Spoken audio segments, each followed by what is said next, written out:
Magandang araw po mga kasay, mga kabonsay. Magtitrim lang po tayo ngayon ng Argao Taiwan. Mahaba na po yung kayong mga sanga, kaya ititrim natin.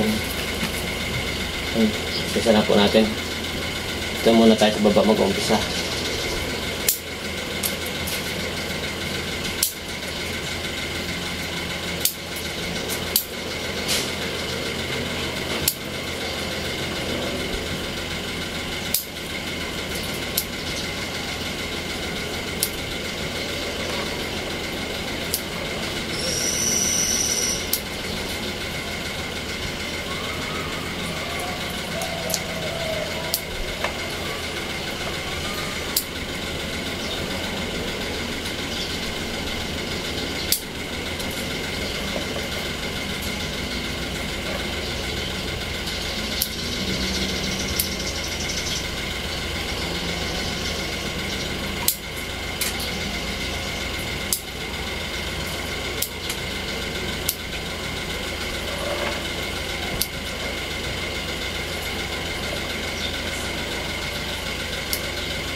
Yan po nga isa ritong maliit.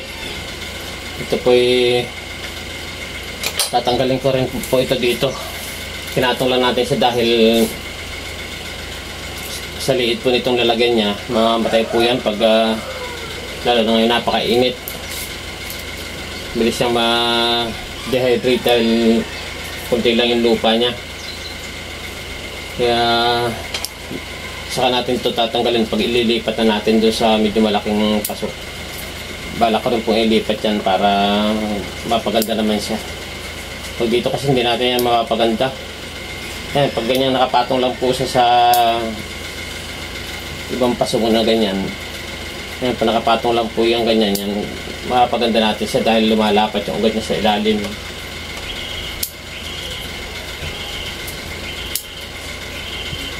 Pero pag hindi natin ipapatong yan dyan, hindi yan gaganda dahil wala siya mapagpunan ng sustansya dyan sa lupa, napakakunti. Dahil liit ng lalagyan niya. Nakalapat na po ito sa ilalim. Saan lang natin tatanggalin yan pag ililipat natin, nire-repat natin siya.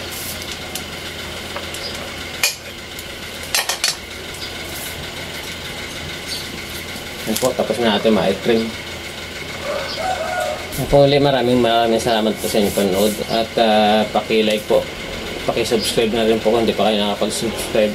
Salamat.